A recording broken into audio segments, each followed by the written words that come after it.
What do you think it looks like for a man who maybe is listening and is on one side, he's like super alpha and he's assertive and he can be domineering, or the other guy who is getting mowed over and he is being taken advantage of.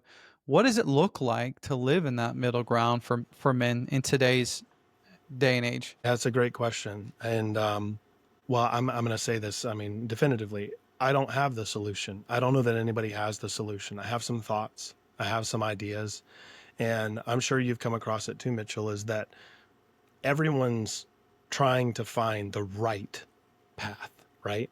The right way to do things, Mm-hmm. and the challenge with that is that every one of us, if you really strip us down to our constituent parts, is incredibly, we're all incredibly nuanced and unique, right?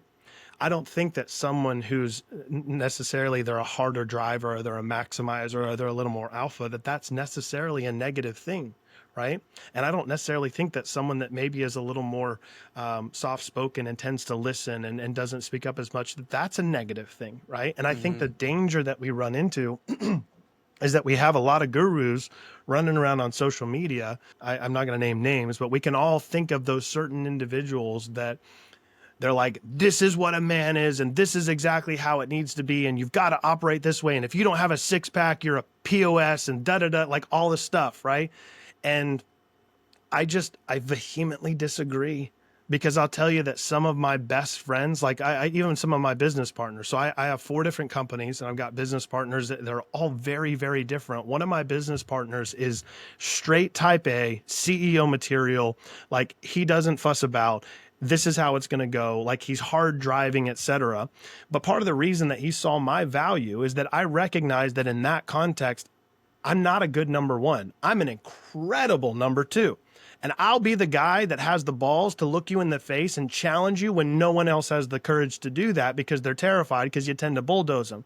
So he recognizes and values that. And I recognize and value his characteristics that are not mine. Is he more of a man? Am I more of a man? Mm-hmm. I don't think that's the case. And then I've got another business partner who, completely different context, very different business. He is the most intentional, incredible listener on the planet. He knows he's not a number one guy. He also knows he's not a number two guy, but he knows that he is probably the best number three guy on the planet. And he recognizes that, and it doesn't make him feel any less than, because we create these hierarchies, right? But he is so incredible at listening that if I need someone that I need to verbally process with and to help me to recognize the direction I need to go or get clarity, he's my go-to. And I think it's less about, okay, what do we need to change about ourselves? And it's more about, how can we learn to honor and value those characteristics that are different inside of other people, while simultaneously being willing to work towards a common mission, a common aim, a common goal. Because if I heard somebody say at one time, if 2 people get married and they're exactly the same, one of you is not necessary, right? Yeah. Part of the reason that conflict exists in marriage is because I personally, I believe it's a gift that allows us to be perfected. And if you see it through the right frame and recognize that this is helping you become a better human being, you're less resistant to conflict, and you can lovingly argue and fight together, not against each other. You're fighting for something greater. And so if you have mission and vision and purpose, and then what I would call our aligned values, okay? Mm-hmm. Hey, brother, if you are listening to this show, you've most likely built a successful career.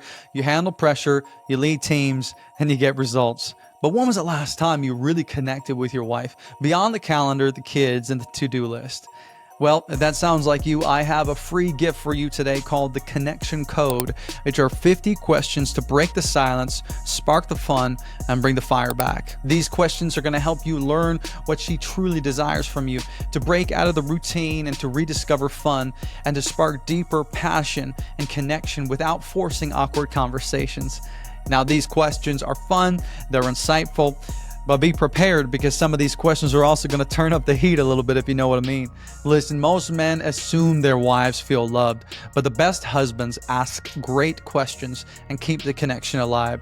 So if your date nights feel more like board meetings, and if you've gone from soulmates to roommates, and I want you to download this connection code for free and start the kind of conversations that bring you closer tonight. You can grab your copy at dadnationcode.com/code, or hit the link in the show notes below. All right, let's get back into it.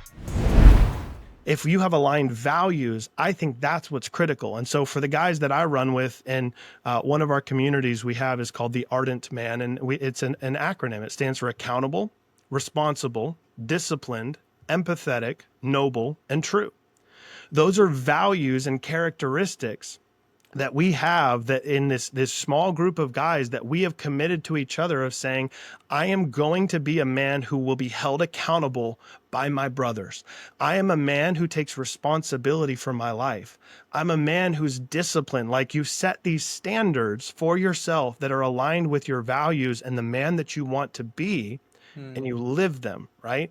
And I think the problem is that we've got a bunch of people that are telling everyone else how to live, instead of looking at principles and values and character elements, and looking at words like integrity, looking at words like accountability, looking at words that really have depth of meaning, instead of like, well, this is how he's supposed to look, and this is how he's supposed to dress, and this is how he's supposed to talk, and this is how he's supposed to interact, and this is how he's supposed to, like, all these things that to me are extremely superficial, because I believe that everyone has intrinsic value, but everyone doesn't understand their value. And so creating, I believe it starts at the dining room table. If you can do that at home, and you can communicate to your wife and kids the value that you see inside of them, that germinates and spreads. And where everyone seems to be out here trying to change the world instead of trying to change their neighborhood and their town first. Yeah, I love that. I was writing this out and I read it somewhere, but the quote was like, everyone wants to change the world, but no one wants to help mom do the dishes. Come on, man. That'll preach. And that's exactly what you're saying.